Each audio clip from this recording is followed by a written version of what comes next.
The scream that tore through the dusty afternoon air of Bonanza, Colorado made every man within earshot freeze where they stood. Nathan Frost dropped the saddle he had been oiling and ran toward the bullpens behind the auction house, his boots kicking up clouds of red dirt as his heart hammered against his ribs. He vaulted the wooden fence without breaking stride, landing in a crouch just as he saw her. A woman lay crumpled against the far rail, her cream-colored dress soaked through with crimson, and the massive Hereford bull that had gored her was pawing the ground 15 feet away, preparing to charge again. Nathan did not think. He grabbed a discarded rope from the ground and snapped it hard against the earth, creating a crack that echoed like a pistol shot. The bull's attention shifted to him, its bloodshot eyes rolling white with fury. Nathan backed toward the woman slowly, keeping his body between her and 2,000 pounds of enraged animal. The bull lowered its head and charged. Nathan waited until the last possible second before diving to the side, rolling across the packed dirt and coming up on his feet. The bull crashed into the fence where he had been standing, splintering the wood and buying Nathan the precious seconds he needed. He scooped the woman into his arms, feeling the warm, sticky blood soak into his shirt as her head lolled against his shoulder. She was still breathing, shallow and fast, but breathing. Nathan ran for the fence, the bull recovering behind him with an angry bellow. His muscles burned as he pushed himself faster, faster, his boots slipping in the loose dirt. He could hear the thunder of hooves behind him, could feel the hot breath of the beast on his neck as he reached the fence and practically threw the woman over it into the waiting arms of other ranchers who had gathered. Nathan scrambled over just as the bull slammed into the rails, the impact shaking the entire structure. "Get Doc Morrison!" Nathan shouted as he dropped to his knees beside the woman. Her face was pale as milk, her lips drained of color. A wicked gash tore across her left side, from hip to rib cage, and her right leg was bent at an angle that made Nathan's stomach turn. Blood pooled beneath her, turning the Colorado dust into dark mud. "Now, damn it!" someone ran. Nathan pressed his hands against the worst of the bleeding, feeling the warmth pulse between his fingers. The woman's eyes fluttered open, and Nathan found himself staring into eyes the color of wildflowers in spring, a deep, startling blue that seemed to cut right through him, even as pain clouded them. "Stay with me," Nathan said, his voice rougher than he intended. "You hear me? Stay right here with me." Her lips moved, but no sound came out. Her hand lifted weakly, trembling, and Nathan caught it in his, careful not to move his other hand from the wound. Her fingers were delicate, the nails broken and dirty from ranch work, and they gripped his with surprising strength. "Willow," she managed to whisper, the word barely audible over the commotion around them. "My name is Willow." "Willow," Nathan repeated, committing it to memory like a prayer. "I'm Nathan. Doc Morrison is coming. You're going to be fine. You understand me? You're going to be just fine." Her eyes started to close again, and Nathan squeezed her hand hard. "No, look at me, Willow. Keep those eyes open and look at me." She obeyed, her gaze focusing on his face with visible effort. Nathan kept talking, saying anything that came into his head, just to keep her conscious. He told her about the ranch he worked on 20 miles north of Bonanza, about his horse ranger, who had a white star on his forehead, about the mountain lions he had seen last week prowling near the creek. He talked and talked, while blood continued to seep between his fingers and the crowd pressed closer around them. Doc Morrison finally arrived, his medical bag clutched in one gnarled hand, his white beard stained with tobacco juice. He took one look at Willow and cursed. "We need to get her to my office, now. Someone fetch a board or a door, something flat. We cannot risk moving her without support." 2 men ran off and returned moments later with a wide plank. Nathan helped ease Willow onto it, still keeping pressure on her wound. 4 of them lifted her, Nathan at her head, and they moved as quickly as they dared through the streets of Bonanza. People stopped to stare, women gasped and covered their mouths, children were ushered away. The July sun beat down mercilessly, turning the world into a wavering heat mirage. Doc Morrison's office sat above the general store, accessed by a narrow staircase. Getting Willow up those stairs without jostling her was one of the hardest things Nathan had ever done. His arms shook with the effort of keeping the board level. Sweat poured down his face and back. But finally they were inside, laying Willow on the examination table in Doc Morrison's surprisingly clean surgery room. "Out," Doc Morrison ordered, already rolling up his sleeves. All of you out except for Nathan. I need someone to hold her down, and you look strong enough." The other men filed out gratefully, but Nathan stayed rooted to the spot beside Willow. Her eyes found his again, and he saw the fear there, the pain, the desperate need for something to anchor her to consciousness. He moved to her head and gently placed his hands on her shoulders. "I'm right here," he told her quietly. "I'm not going anywhere." Doc Morrison cut away her dress with efficient movements, revealing the full extent of her injuries. The gash was even worse than Nathan had thought, deep enough to see muscle and possibly bone. Her leg was definitely broken, the bone pressing against the skin in a way that made Nathan look away. Doc Morrison cleaned the wounds with whiskey that made Willow scream and arch against the table. Nathan held her down, murmuring reassurances even as his own stomach churned at her agony. "I need to stitch this before she loses any more blood," Doc Morrison said grimly. "This is going to hurt worse than anything you can imagine, girl. I've got laudanum, but it will take time to work, and we don't have time." "Do it," Willow gasped out. "Just do it." Nathan had thought he understood pain, had thought he had seen suffering in his 30 years of life on the frontier. But watching Doc Morrison stitch that wound closed while Willow screamed and sobbed and begged for it to stop taught him that he had known nothing at all. He held her shoulders and talked to her continuously, his voice steady even as his heart broke with every cry she made. He told her about the first time he had ridden a horse, about the smell of pine trees after rain, about the way the stars looked from the high country. He told her anything and everything, building a bridge of words for her to cross over the ocean of her pain. Finally, mercifully, Doc Morrison tied off the last stitch and moved to her leg. Setting the bone was quick but brutal. The crack of it sliding back into place was followed by Willow's scream tapering off into unconsciousness. Nathan caught her head before it could slam back against the table, cradling it gently. "Is she going to make it?"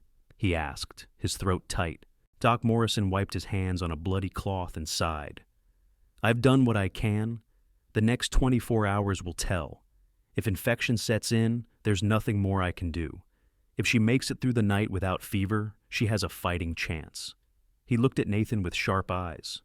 "You planning on staying?" Nathan looked down at Willow's pale face, at the dark lashes resting against her cheeks, at the way her hair spread across the table like spilled honey, dark gold in the lamplight. He had known her for less than an hour. He did not know where she came from or what had brought her to that bullpen. But something in his chest had locked into place the moment her eyes met his, something he could not explain and did not want to examine too closely. "Yes," he said simply. "I'm staying." Doc Morrison nodded as if he had expected nothing less. "There's a chair in the corner. Make yourself comfortable. It's going to be a long night." Nathan pulled the chair to Willow's bedside and settled in. Doc Morrison covered her with a clean sheet and left the room, returning a few minutes later with coffee strong enough to strip paint. Nathan accepted it gratefully and sipped while he watched Willow breathe. The summer evening darkened into night. The sounds of Bonanza drifted up through the window, laughter and music from the saloon, the occasional shout, the steady clip-clop of horses passing by. Nathan ignored it all. His entire world had narrowed to this room, this woman, the steady rise and fall of her chest beneath the sheet. Around midnight, she stirred, her eyes opened, unfocused and glassy, and she looked around in confusion.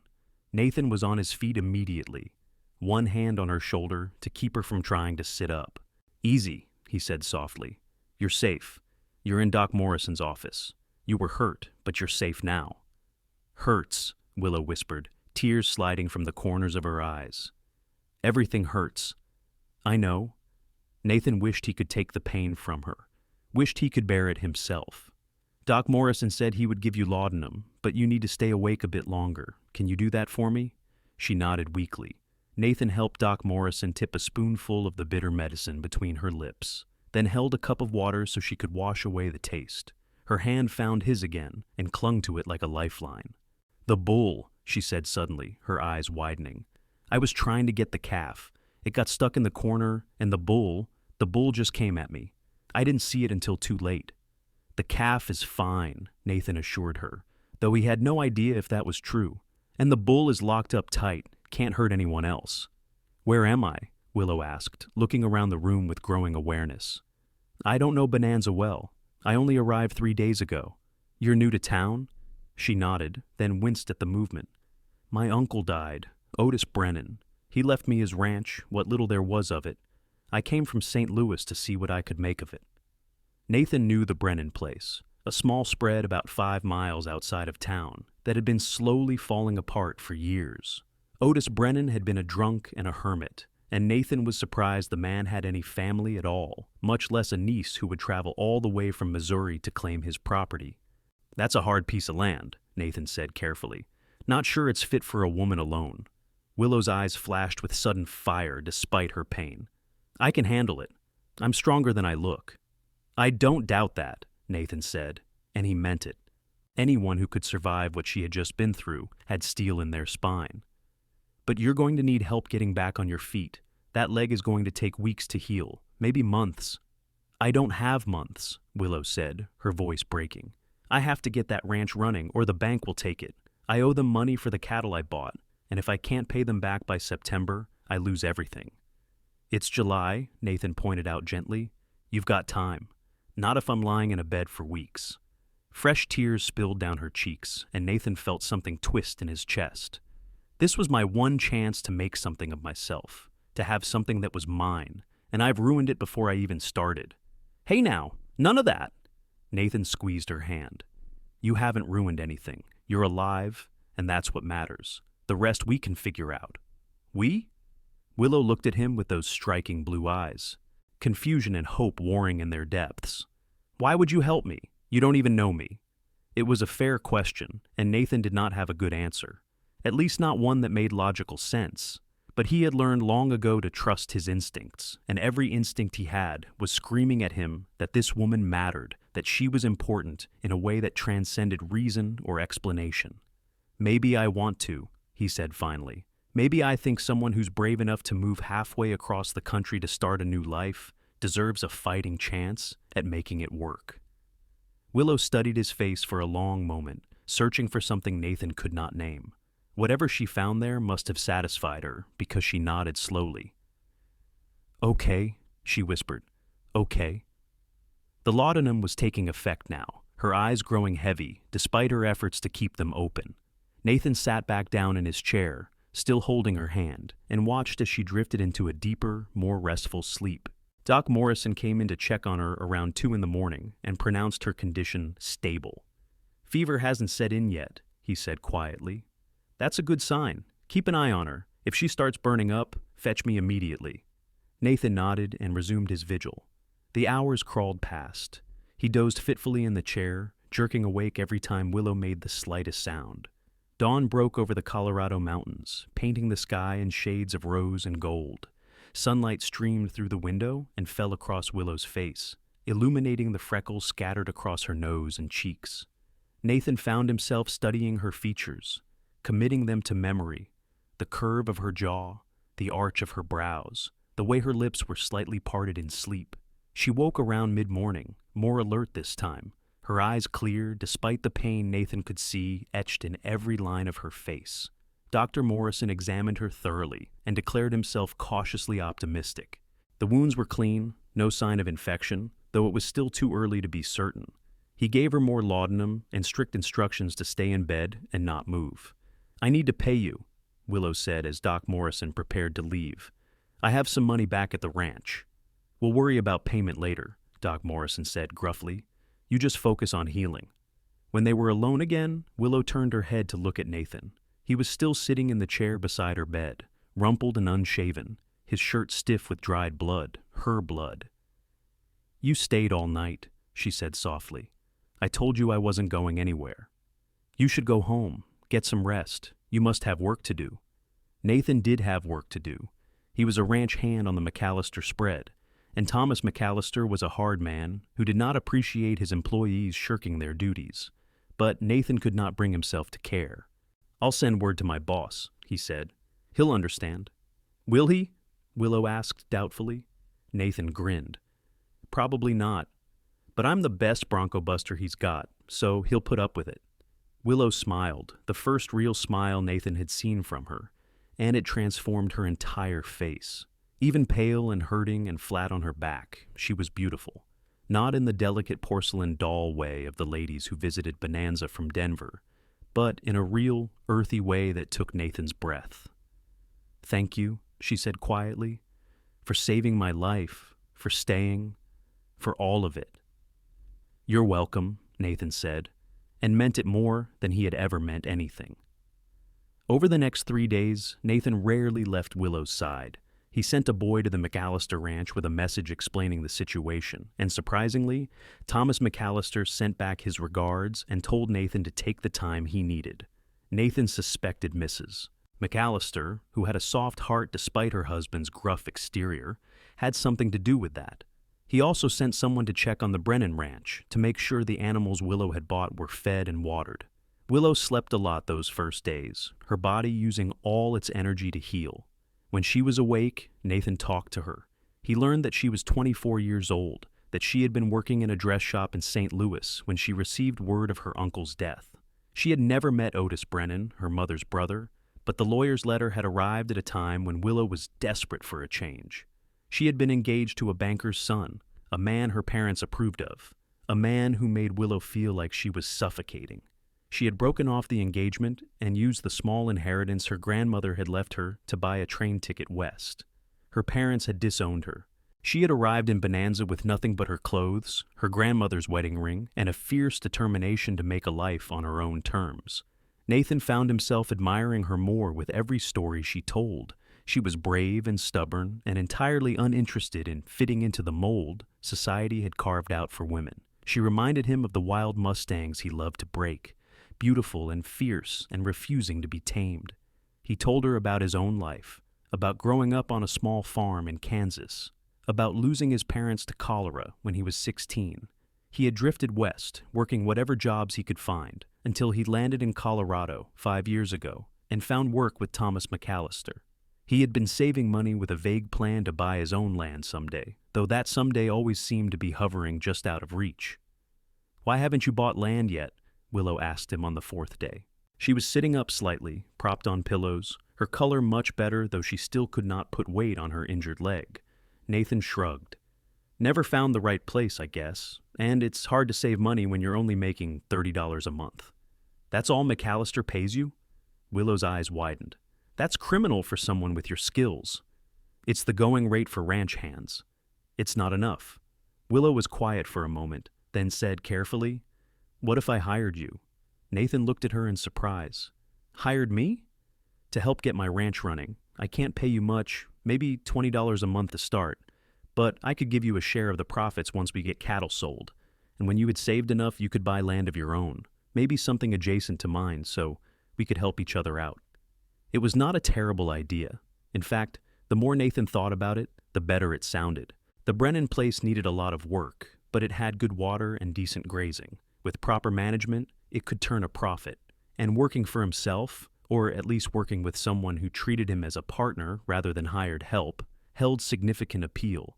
But there was another factor, one Nathan was becoming increasingly aware of with each hour he spent in Willow's company. He was attracted to her, more than attracted. He was fascinated by her, drawn to her in a way that went beyond physical desire into something deeper and more dangerous. Spending every day working beside her, watching her smile, hearing her laugh, would be exquisite torture. Then again, leaving Bonanza and never seeing her again would be worse. "Okay," he said, "I'll do it." Willow's face lit up. "Really? You mean it?" "I mean it, but first we have to get you healed up enough to go home." That took another 2 weeks. Doc Morrison was cautious about letting Willow leave his care, worried that she would overdo it and tear open her stitches or re-break her leg. But finally he agreed that she could be moved as long as she continued to rest and let others do the work. Nathan borrowed a wagon from the McAllister ranch and made a bed in the back with blankets and pillows. They loaded Willow in carefully, and Nathan drove her the 5 miles to the Brennan ranch with Doc Morrison following on horseback to make sure she was settled properly. The ranch was worse than Nathan remembered. The house was a small 2-room cabin with a leaking roof and windows that did not close properly. The barn was missing half its boards, and the corral fence had collapsed in several places. The cattle Willow had bought, 6 heifers and a young bull, were grazing in the field beyond, but they looked thin and skittish. Willow took it all in with a stoic expression, though Nathan saw the dismay in her eyes. "It's not much," she said quietly. "It's a start. Nathan replied firmly. We'll make it work. They got Willow settled in the cabin's bedroom, a cramped space with a narrow bed and a dresser with a cracked mirror. Doc Morrison gave Nathan a long list of instructions about changing bandages and watching for signs of infection, then left with a promise to check on Willow in a few days. Alone together at the ranch, Nathan and Willow fell into a routine. Nathan woke before dawn and did the necessary work, feeding and watering the cattle, repairing fences, patching the worst of the holes in the barn roof. Willow tried to help, despite her injuries, insisting on cooking their meals, even though standing on her injured leg left her pale and shaking. Nathan finally put his foot down after he found her collapsed on the kitchen floor one afternoon, having fainted from the pain. "You're going to kill yourself," he told her angrily as he carried her back to bed. "Is that what you want?" "I want to be useful," Willow shot back, her eyes bright with unshed tears. "I'm supposed to be running this ranch, not lying around being an invalid while you do all the work." "You were gored by a bull 3 weeks ago," Nathan reminded her. "Give yourself time to heal." "I don't have time. September is 2 months away." "We'll make it work," Nathan said. He sat on the edge of her bed, careful not to jostle her injured side. "Willow, listen to me. You hired me to do this work. Let me do it. When you're healed up enough, there will be plenty for you to do. But right now, your job is to rest and get better. Can you do that?" Willow looked at him for a long moment, then nodded reluctantly. "I can try. That's all I ask." As July turned to August, the summer heat became oppressive. The Colorado sun beat down on the ranch without mercy, and water became precious. Nathan spent long days digging out the irrigation ditches that Otis Brennan had let fill with dirt and debris, redirecting creek water to the pastures. It was backbreaking work, and Nathan fell into bed each night so exhausted he barely managed to pull off his boots before sleep claimed him. Willow improved slowly. Her leg was healing, though Doc Morrison said she would likely walk with a slight limp for the rest of her life. The gash across her side was an angry red scar that still pained her when she moved too quickly. But her strength was returning, and with it, her natural stubbornness. By mid-August, she was up and about, using a crutch Nathan had fashioned from a sturdy branch, insisting on helping with the cooking and mending his clothes and doing all the small tasks she could manage. They talked while they worked, sharing stories and dreams and fears. Nathan learned that Willow loved to read, that she had taught herself basic veterinary care from books, that she wanted to breed horses someday in addition to cattle. Willow learned that Nathan could play the harmonica, that he had a gift for gentling difficult animals, that he had always wanted to see the ocean, though he figured he probably never would. The more time they spent together, the harder it became for Nathan to ignore his feelings. He found himself watching Willow when she did not notice, admiring the way the sunlight caught in her hair, the way she bit her lower lip when she was concentrating, the way she laughed at his terrible jokes. He lay awake at night thinking about her, about the way her hand had gripped his in Doc Morrison's office, about the trust in her eyes when she looked at him. He was falling for her, had been falling since the moment he pulled her from that bullpen, and he had no idea what to do about it. One evening in late August, Nathan was working on repairing the corral fence when Willow came out of the cabin, carrying 2 cups of coffee. She had abandoned the crutch that morning, moving stiffly but under her own power, and Nathan could not help but smile at the determination on her face. "You're going to overdo it," he warned as she approached. "Says the man who worked through lunch and dinner yesterday," Willow countered, handing him a cup. "Don't think I don't notice when you skip meals." "I wasn't hungry."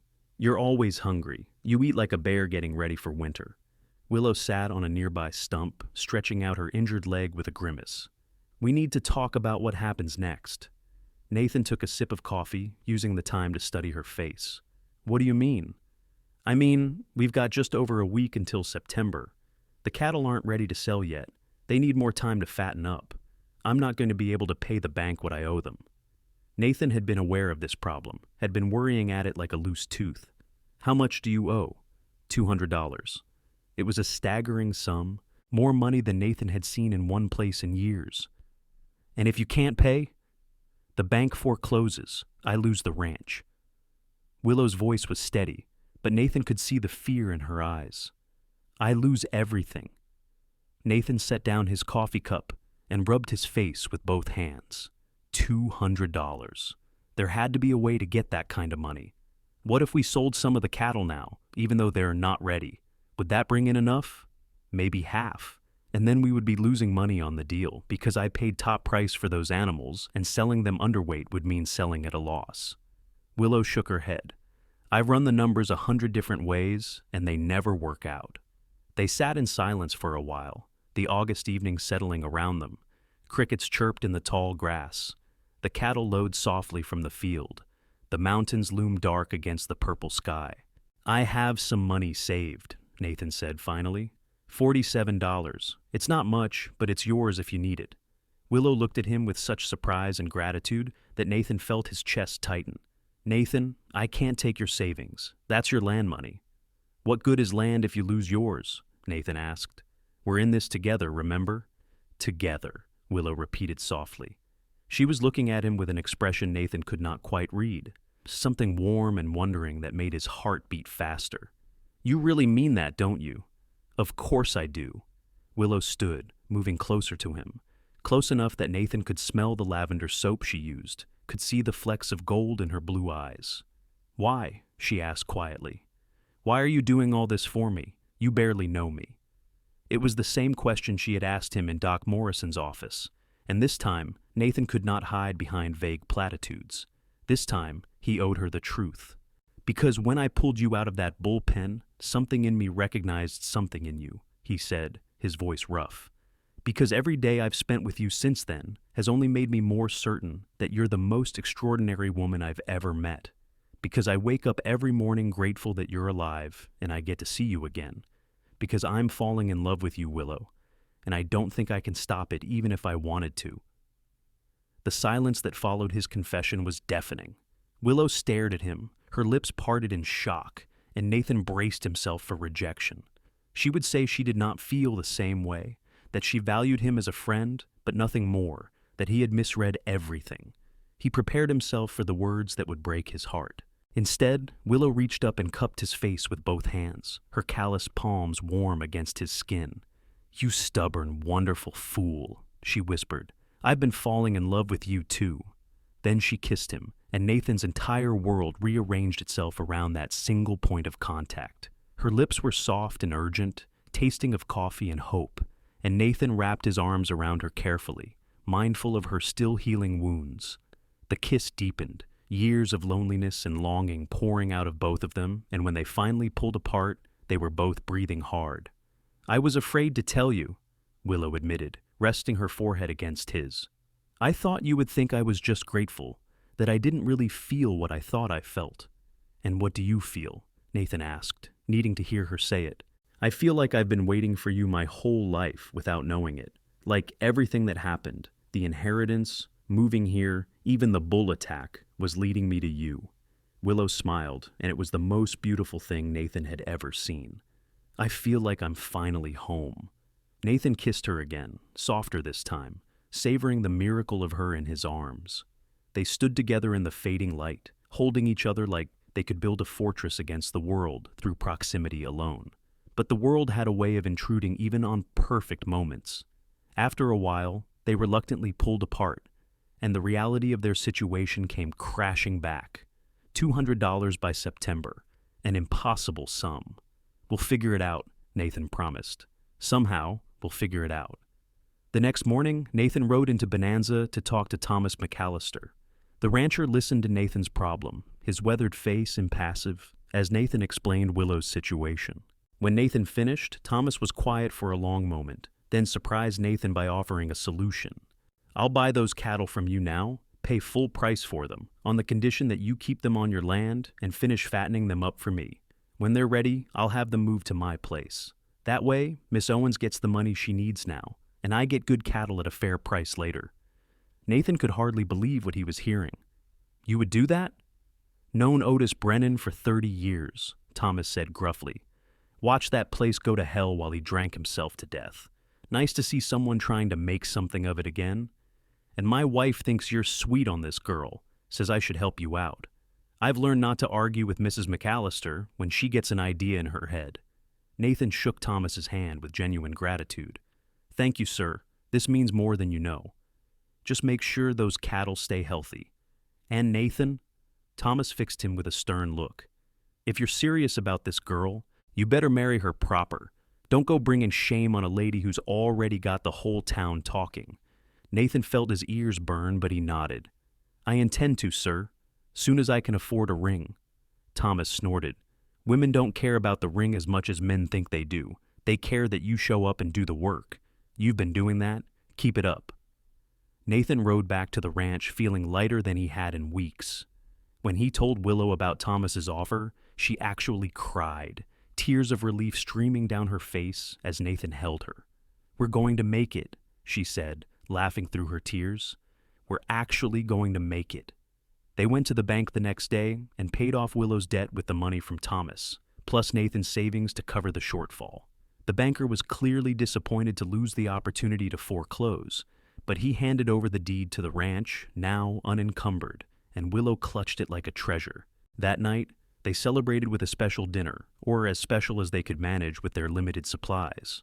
Willow made venison stew and biscuits, and Nathan contributed a bottle of whiskey he had been saving. They sat on the cabin's front porch as the sun set, watching the sky turn from gold to crimson to deep purple, and talked about their plans for the ranch. "I want to get chickens," Willow said, her head resting on Nathan's shoulder. "And maybe some pigs. We need to diversify if we're going to make a real go of this."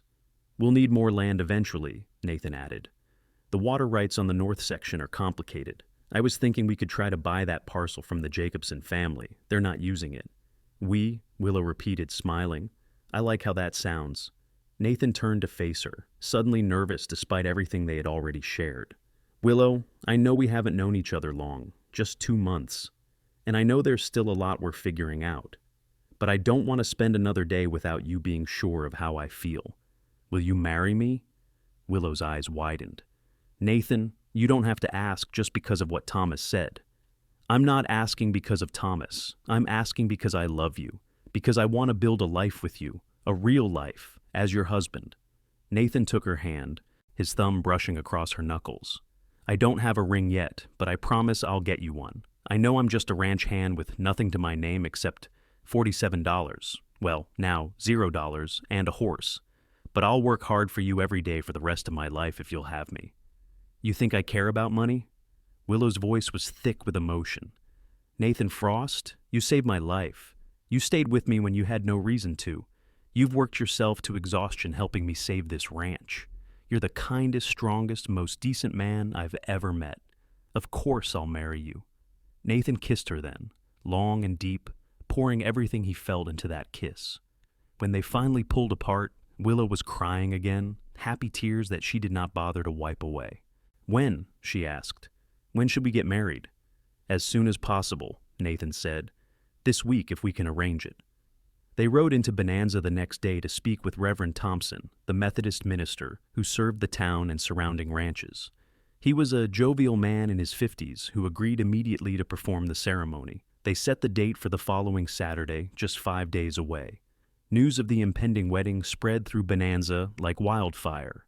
Nathan had not realized how many people had been following Willow's story, how many had been rooting for her recovery.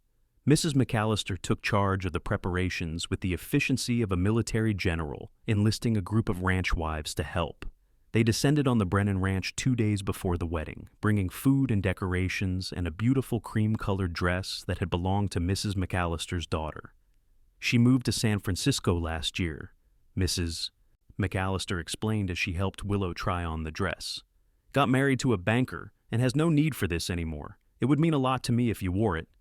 The dress fit perfectly, the high waist disguising the bandages Willow still wore over her healing wounds. Willow looked at herself in the cracked mirror and barely recognized the woman staring back at her. Just 2 months ago, she had been bleeding to death in a bullpen.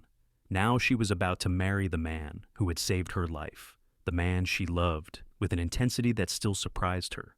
The wedding took place at the ranch on a perfect September morning, the Colorado sky impossibly blue, the mountains majestic in the distance. 30 people crowded into the small yard, friends and neighbors and ranch hands, all dressed in their Sunday best. Nathan stood under an arch decorated with wildflowers, his dark hair slicked back, wearing a new shirt that Mrs. McAllister had bullied him into buying. When Willow appeared in the doorway of the cabin, leaning on Doc Morrison's arm for support, Nathan's face lit up with such joy that several women in the crowd dabbed at their eyes. Reverend Thompson kept the ceremony short and sweet. Nathan's hands shook as he slipped a simple gold band onto Willow's finger, a ring he had purchased with money borrowed from Thomas against his future wages. And Willow's hands were steady as she placed a matching band on Nathan's finger, though tears streamed down her cheeks. "I now pronounce you husband and wife," Reverend Thompson declared. "Nathan, you may kiss your bride." Nathan did thoroughly to the cheers and applause of the crowd. When they finally pulled apart, both grinning like fools, Willow whispered, "Hello, husband." "Hello, wife," Nathan whispered back, and the words felt like magic. The celebration that followed lasted well into the evening. Tables laden with food covered the yard. Someone produced a fiddle, and another man had a guitar, and soon there was music and dancing. Nathan led Willow in a careful waltz, mindful of her healing leg, and she followed his lead with surprising grace. "Did I mention I'm a terrible dancer?" Nathan asked as he nearly stepped on her foot. "You're doing fine," Willow assured him, laughing. "And even if you weren't, I wouldn't care. I'm just happy to be dancing at all. 2 months ago, I wasn't sure I'd ever walk again." Nathan pulled her closer, his heart full to bursting. "You're stronger than anyone I've ever met." "We're stronger together," Willow corrected, and Nathan could not argue with that. As the sun set and the guests began to drift home, Nathan and Willow stood together at the edge of the yard, watching the first stars appear in the darkening sky. They were married, the ranch was theirs, free and clear. They had a future stretching out before them, full of possibility and promise. "What are you thinking?" Willow asked, her head resting on Nathan's shoulder. "I'm thinking about how life can change in an instant," Nathan said. "How one decision can alter everything. If I hadn't been at that auction house that day, if I hadn't heard you scream, if I had been even 30 seconds slower getting to that pen." "But you were there," Willow interrupted gently. "You did hear me. You saved me. That's what matters." "I was thinking something else too," Nathan admitted. "I was thinking about how grateful I am that you got hurt." Willow pulled back to look at him in surprise. "Nathan?" "I know how that sounds," Nathan said quickly, "and I would give anything to spare you that pain. But if it hadn't happened, we never would have met." Willow was quiet for a moment, considering his words. "I used to wonder if there was a reason for everything that happened to me. Breaking my engagement, leaving my family, coming here. It felt like such a disaster when it was happening. But now I look at where I am, who I'm with, and I think maybe there was a reason. Maybe I needed to lose everything I thought I wanted, so I could find what I actually needed." "And what did you need?" Nathan asked, though he thought he knew the answer. "You," Willow said simply. "A partner. Someone who sees me as an equal, who respects my strength but isn't afraid to catch me when I fall. Someone who believes in me, even when I don't believe in myself." She smiled up at him. "I needed you, Nathan Frost, even though I didn't know it until you pulled me out of that pen." Nathan kissed her then, soft and sweet. A promise and a beginning. When they finally went inside the cabin, into the bedroom they would now share, Nathan was as nervous as a green kid, though he had no reason to be. They came together with tenderness and passion, learning each other's bodies, discovering what made the other sigh and gasp and laugh. It was not perfect, there were awkward moments and adjustments, but it was real and honest and full of love. Afterward, lying tangled together in the narrow bed, Willow traced the scars on Nathan's hands, old rope burns and cuts from a life spent working with animals and wood and tools. "Tell me about this one," she said, touching a particularly nasty scar across his palm. "Barbed wire," Nathan said. "I was 17, trying to untangle a calf that got stuck in a fence. Tore my hand open pretty good." "And this one?" "Broke a finger when a horse stepped on it. Never healed quite right." Willow lifted his hand and kissed each scar gently. "You've been hurt so many times." "That's life on the frontier," Nathan said with a shrug. "But I'm still here, still standing." "Still strong," Willow added. She shifted so she could show him her own scars, the angry red line across her side, the marks on her leg where the bone had broken through. "We match now." "Battle scars," Nathan agreed. "Proof that we survived." They fell asleep like that, wrapped around each other, and Nathan slept more peacefully than he had in years. The months that followed were some of the happiest of Nathan's life. He and Willow fell into an easy partnership, working the ranch side by side. They acquired chickens as Willow had wanted, and then pigs, and by December they had enough money saved to buy 3 more heifers from Thomas McAllister. The ranch was slowly coming back to life, and with it, Nathan's dreams of having his own land, his own legacy, were becoming real. Winter in Colorado was harsh, and there were days when Nathan wondered if they would make it through. Snow piled up past the windows of the cabin, and the wind howled like a living thing. They huddled by the stove, burning through their carefully hoarded firewood, rationing their food, praying that the livestock in the barn would survive the bitter cold. But they made it through, together, emerging into the muddy promise of spring, with renewed determination. By the time the 1-year anniversary of their meeting rolled around in July, Willow was 6 months pregnant. She had discovered her condition in March and had been overjoyed, though Nathan had been terrified. He kept remembering her lying in that bullpen, kept seeing her blood pooling in the dirt, and the thought of her going through childbirth filled him with dread. "Women have been having babies since the dawn of time," Willow reminded him patiently when he fussed over her for the 100th time. "I'm not made of glass, Nathan." "You almost died," Nathan said quietly. "I can't lose you, Willow. I can't." Willow took his face in her hands, forcing him to meet her eyes. "You're not going to lose me. I'm strong, remember? And I have the best husband in the world taking care of me. We're going to be fine." Nathan wanted to believe her, and most days he did. But as her due date approached in October, his anxiety grew. He made sure Doc Morrison was on call, went over the plan a dozen times, prepared everything he could think of. And when Willow went into labor on a cold October morning, Nathan sent for the doctor immediately. The labor was long and difficult, lasting nearly 20 hours. Nathan stayed by Willow's side the entire time, holding her hand, wiping her forehead, talking her through each contraction. Doc Morrison monitored her carefully, and Nathan could see the concern in his eyes as the hours dragged on. But finally, as the sun was setting on the second day, their son was born. He came into the world squalling and red-faced and absolutely perfect. "A boy," Doc Morrison announced, handing the baby to Willow. "A healthy boy." Nathan stared at his son in wonder, at the tiny fingers that wrapped around his thumb, at the dark downy hair that covered his head. "He's so small." "He's perfect," Willow said, her voice exhausted but full of love. She looked up at Nathan with tears in her eyes. "We made a person, Nathan. A whole person." "What should we name him?" Nathan asked, unable to take his eyes off his son. They had discussed names for months, but now that the baby was actually here, none of them seemed quite right. Willow looked down at their son, studying his tiny features, and smiled. James Otis Frost, after my uncle who brought me here, and after the man who saved my life by being in the right place at the right time." "My middle name is James," Nathan said in surprise. "I didn't know you knew that." "Mrs. McAllister told me," Willow admitted. "I wanted our son to carry a piece of you in his name." Nathan leaned down and kissed Willow's forehead, then his son's. "James Otis Frost. I like it. Welcome to the world, Jamie." Raising a baby on a working ranch was harder than Nathan had anticipated. Jamie was a fussy infant who did not sleep well, and both Nathan and Willow stumbled through those first months in an exhausted haze. But they managed, taking turns walking Jamie when he cried, learning to function on minimal sleep, marveling at each tiny milestone. Jamie's first smile, his first laugh, the way his eyes, blue like his mother's, would track Nathan across the room. By the time spring came again, Jamie was crawling, getting into everything, keeping them both on their toes. The ranch continued to grow. They bought more land from the Jacobsons as Nathan had hoped, expanding their grazing area. They hired a teenage boy from town to help with the heavy work, giving Nathan time to focus on breaking horses, a skill that brought in good money. Willow started a vegetable garden and began selling her surplus produce in Bonanza. Slowly, carefully, they were building something that would last. 2 years after Jamie's birth, Willow became pregnant again.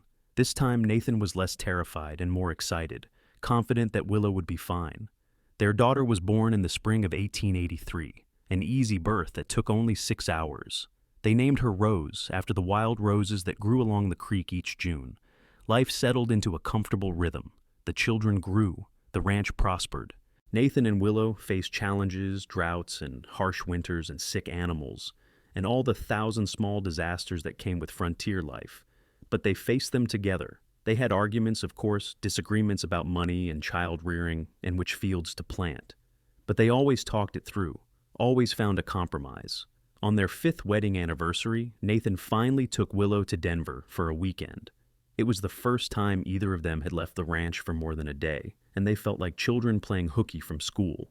They stayed in a real hotel with indoor plumbing, ate in fancy restaurants, went to the theater to see a play. It was magical and exhausting, and by the end of the 2nd day, they were both eager to get home to their children and their ranch.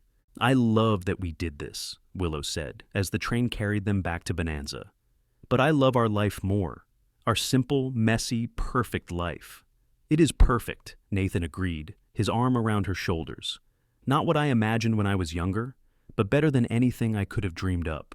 They arrived home to find Jamie and Rose being watched by Mrs. McAllister, who reported that the children had been angels. Jamie, now 5, ran to Nathan and Willow with stories about helping feed the horses. Rose, 3 and already showing signs of her mother's stubbornness, demanded to know why they had left her behind. That night, after the children were asleep, Nathan and Willow sat on their porch, the same porch where they had stood on their wedding day, and watched the stars. "Do you ever think about that day?" Willow asked. "The day we met?" "All the time," Nathan admitted. "I think about how scared I was, how sure I was that you were going to die. I think about how your hand felt in mine, how determined you were to survive." He paused, then added, "Sometimes I have nightmares about it, about being too late, about not reaching you in time." "But you did reach me," Willow said firmly. "You saved me, Nathan, in every way a person can be saved. You gave me a life I love, a family, a home. You gave me everything. You gave me the same," Nathan said. "I was drifting before I met you, just existing day to day with no real purpose. You gave me a reason to build something, to put down roots, to believe in a future." They sat in comfortable silence for a while, listening to the night sounds of the ranch, the rustle of wind through grass, the distant call of an owl, the soft lowing of cattle settling down for the night. "I want another baby," Willow said suddenly. Nathan looked at her in surprise. "Yeah? Yeah, I want a big family. I want this house to be full of noise and chaos and love. What do you think?" Nathan pulled her closer, kissing the top of her head. "I think that sounds perfect." Their 3rd child, another boy they named Thomas after Thomas McAllister, was born in the winter of 1884. Their 4th, a girl they named Grace, came in 1886. By the time they celebrated their 10th wedding anniversary in 1888, they had 5 children, a thriving ranch, and a place in the community that Nathan had never imagined possible for a drifter like himself. The children grew up strong and healthy, learning to ride almost before they could walk, helping with the ranch work as soon as they were able. Jamie showed a gift for training horses like his father. Rose wanted to be a veterinarian, though Nathan and Willow were not sure how to make that happen for a girl in the 1880s. Thomas was quiet and thoughtful, always reading, always asking questions. Grace was a wild child who climbed trees and caught snakes and gave her parents heart attacks on a regular basis. And the youngest, a boy they had named Owen after Willow's maiden name, was still a toddler, getting into mischief at every opportunity. On a warm summer evening in 1890, Nathan sat on the porch with his 3 oldest children, teaching Jamie and Thomas to play the harmonica, while Rose practiced the piano inside. Willow was putting Owen and Grace to bed. The ranch stretched out before them, golden in the setting sun, more beautiful than any painting. "Pa?" Jamie asked, lowering his harmonica. He was 12 now, on the verge of becoming a man. "How did you know Ma was the one? How did you know you wanted to marry her?" Nathan considered the question carefully. "I knew because being with her felt like coming home, because she made me want to be a better man, because I couldn't imagine a future that didn't have her in it." "But you only knew her for 2 months before you got married," Thomas pointed out. He was 10, practical and logical like his mother. "How could you be sure in such a short time?" "Sometimes you just know," Nathan said. "When something is right, you feel it in your gut. Your ma and I, we just fit together. From the very beginning, even when she was hurt and scared, I knew she was special. I knew she was mine, and I was hers." "That's sappy, Pa," Rose called from inside, making all of them laugh. "You'll understand when you're older," Nathan called back. Willow emerged from the house, having successfully gotten the younger children to sleep. She settled onto the porch swing next to Nathan, and he automatically put his arm around her. Her hair, still dark gold but now threaded with a few strands of silver, was coming loose from its pins. Her face showed the lines of a life lived outdoors, sun, weathered, and real. The scar across her side was hidden beneath her dress, but Nathan knew it was there, knew every inch of it as intimately as he knew his own body. "What are you all talking about out here?" Willow asked. "Pa was telling us how he knew he wanted to marry you," Jamie said. "Oh, really?" Willow looked up at Nathan with amusement. "And what did you tell them?" "The truth," Nathan said, "that I fell in love with you the moment I saw you, even though you were bleeding to death in a bullpen." "How romantic," Willow teased, but her eyes were soft. She turned to the children. "Your father is the best man I've ever known. He saved my life, not just that day, but every day since. He's patient and kind and hardworking, and he loves us all more than anything. When you're grown and looking for someone to spend your life with, find someone like your pa." The children groaned good-naturedly at the sentimentality, but Nathan could see that they were listening, taking it in. He hoped they would remember this moment, this lesson. He hoped they would be as lucky in love as he had been. As the stars came out one by one, the children eventually drifted off to bed, leaving Nathan and Willow alone. They rocked gently on the swing, Willow's head on Nathan's shoulder, his hand resting on her knee. "Can you believe it's been 12 years?" Willow asked softly. 12 years since you pulled me out of that pen?" "Feels like yesterday and a lifetime ago, all at once," Nathan said. "If you could go back and change things, would you?" Willow asked. "Would you warn me away from that bullpen, spare me all that pain?" Nathan thought about it, really thought about it. "No," he said finally, "because as much as I hate that you were hurt, that experience brought us together. It made us who we are, and I wouldn't trade a single moment of what we've built for anything." "Good answer," Willow said, smiling. She lifted her head to kiss him, and even after 12 years, Nathan felt the same spark, the same rush of love and desire that he had felt at the beginning. They sat on the porch until late into the night, talking about their dreams for the future, their hopes for their children, their plans for the ranch.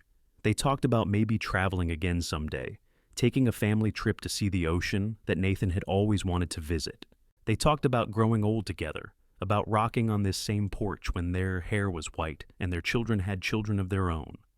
"Promise me something," Willow said as they finally prepared to go inside.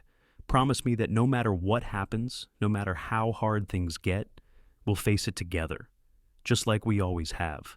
"I promise," Nathan said solemnly. "Together, always, until the day I die. And beyond that," Willow added, "if there's a heaven, I expect to spend eternity with you." "Wouldn't have it any other way," Nathan said. They walked inside hand in hand, closing the door on another perfect day, ready to face whatever tomorrow would bring. The ranch was quiet now, all the children asleep, the animals settled, the world at peace. Nathan lay in bed with Willow in his arms, listening to her breathing even out as she fell asleep, and thought about how impossibly lucky he was. 12 years ago, he had been a drifter with no real purpose. Now he was a husband, a father, a rancher, a man with roots and a legacy, all because he had been in the right place at the right time, because he had heard a scream and run toward danger instead of away from it, because he had looked into a pair of blue eyes and seen his entire future laid out before him. The years continued to roll by with the steady rhythm of seasons changing and children growing. By the time Nathan was 45, Jamie was working the ranch full-time beside him, a skilled horseman and a fine young man who had inherited both his father's patience and his mother's determination. Rose had somehow managed to gain admittance to a veterinary college back east, one of the first women to do so, and wrote long letters home describing her studies. Thomas was helping run the business side of the ranch, keeping books and negotiating prices with a sharp mind for numbers. Grace, now 15, was courting a boy from a neighboring ranch, much to Nathan's consternation, though Willow reminded him regularly that he had no room to talk, given how young they had been when they married.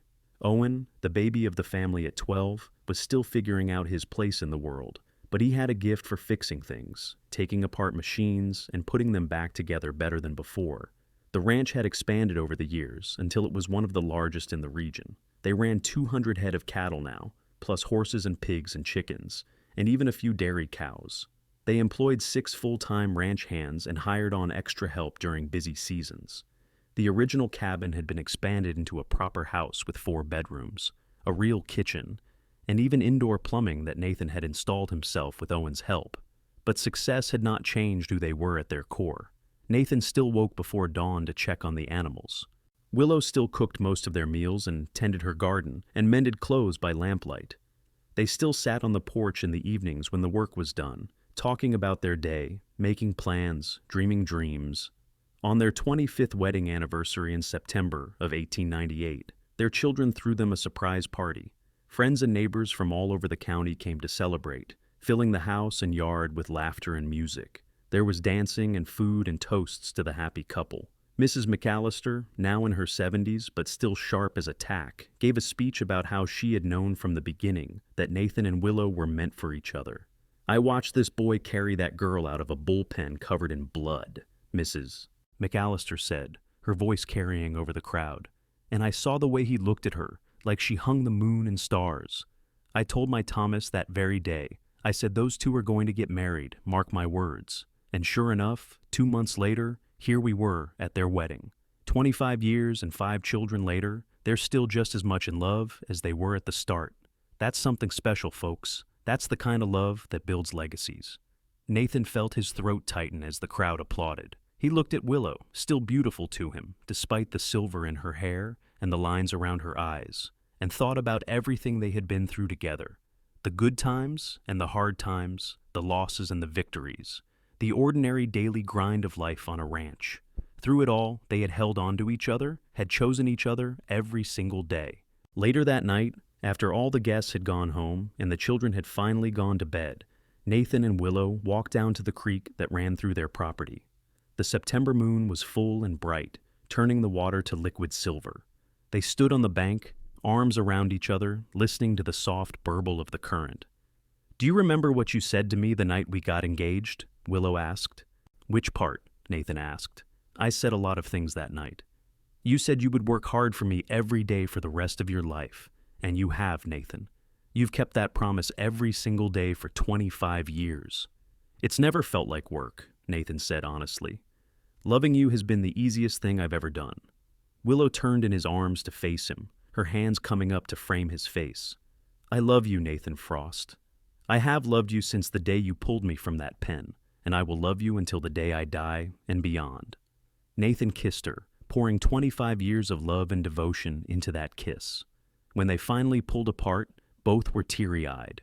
"Here's to 25 more years," Nathan said. "At least," Willow agreed. They walked back to the house hand in hand, passing the old bullpen that had been rebuilt and expanded over the years.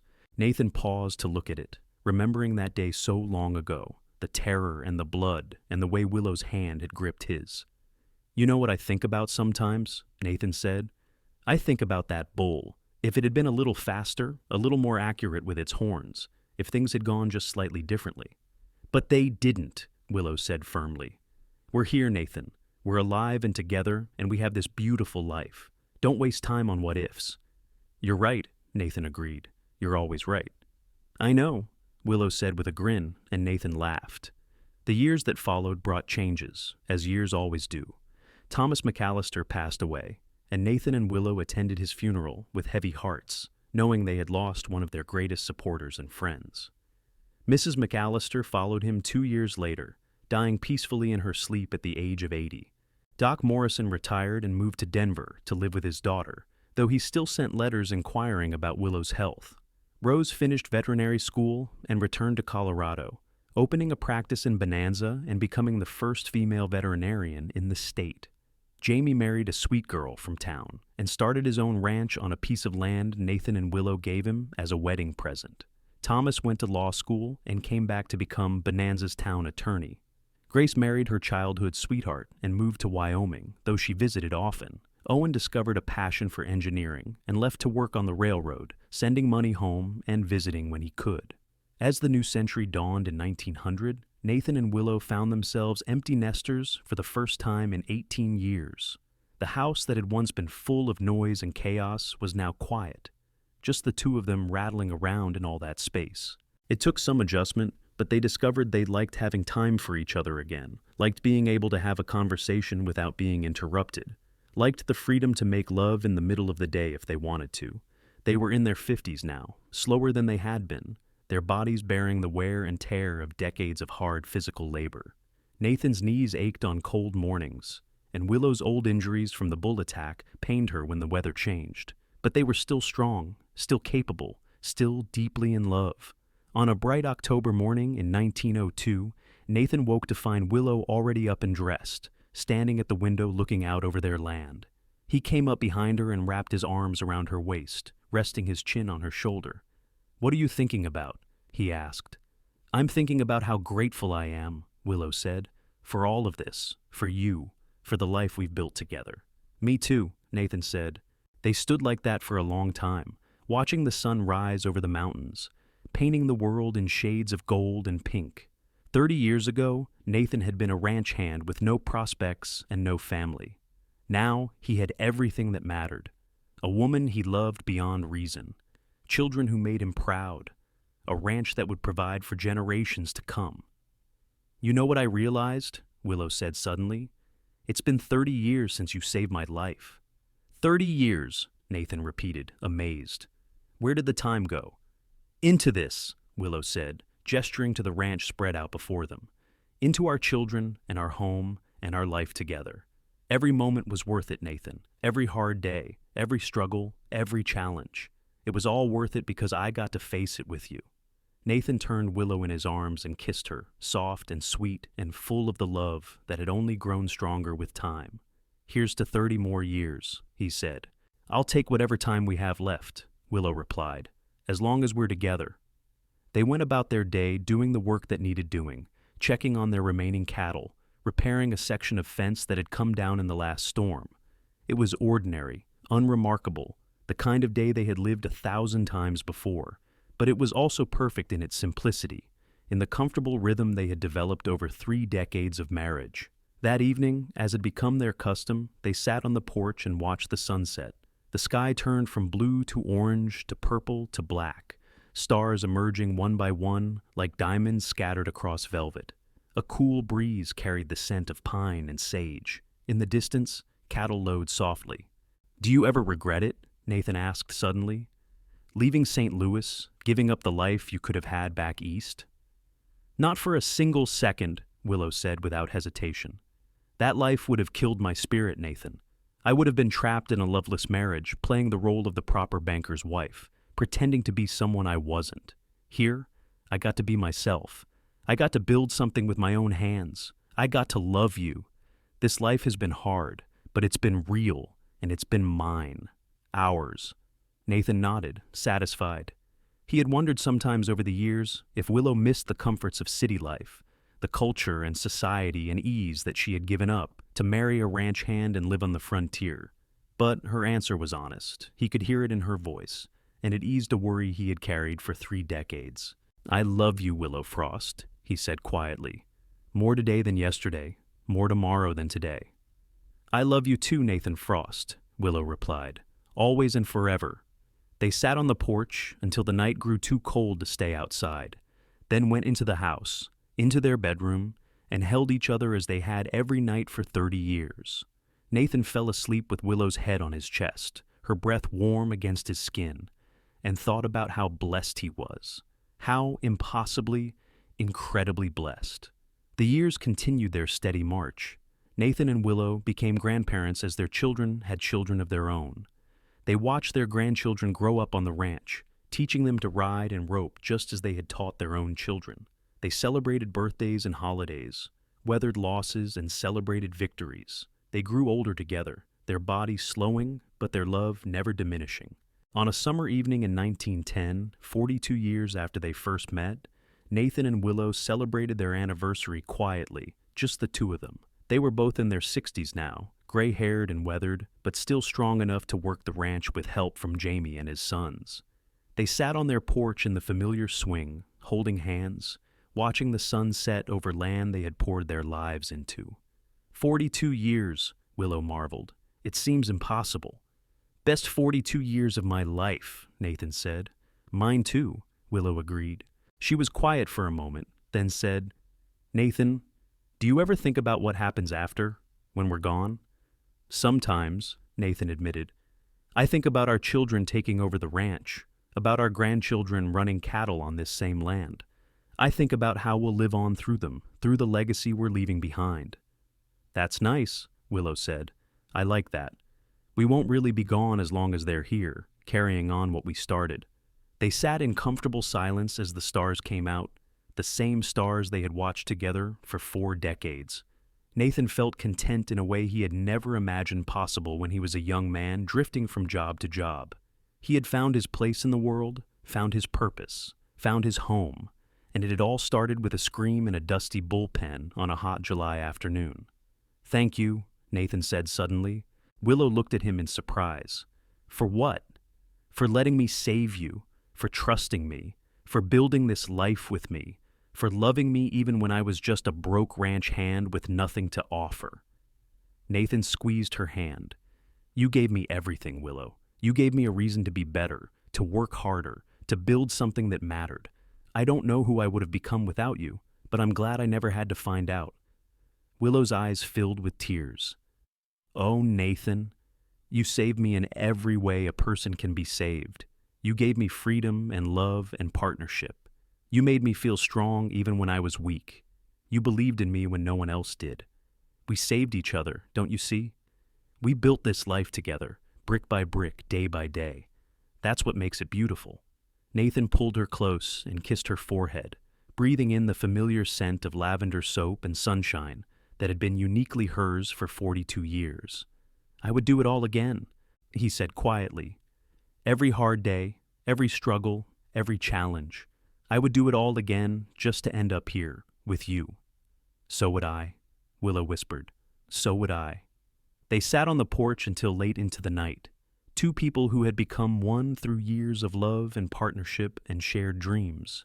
The ranch stretched out around them, a testament to their hard work and dedication. Their children and grandchildren carried on their legacy. The land they had nurtured would feed generations to come. As Nathan finally stood and helped Willow to her feet, both of them moving a bit stiffly with age, he looked back one last time at the old bullpen visible in the moonlight.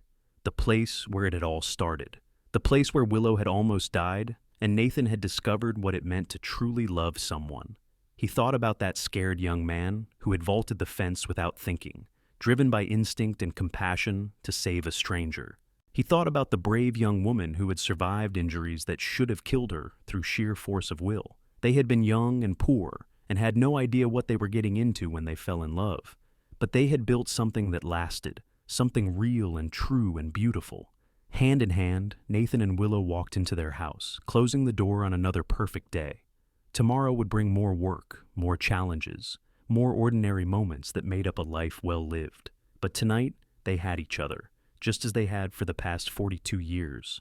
And really, Nathan thought, as he climbed into bed beside his wife, his partner, his love, what more could anyone possibly need? They fell asleep wrapped in each other's arms, 2 people who had started as strangers brought together by violence and blood, who had become friends and lovers and partners, and eventually, 2 halves of one whole. Their love story had started in a bullpen in Bonanza, Colorado, in the summer of 1868, and it would endure long after they were gone, living on in their children and grandchildren and in the land they had loved and nurtured. It was a good life, a beautiful life, a life worth living.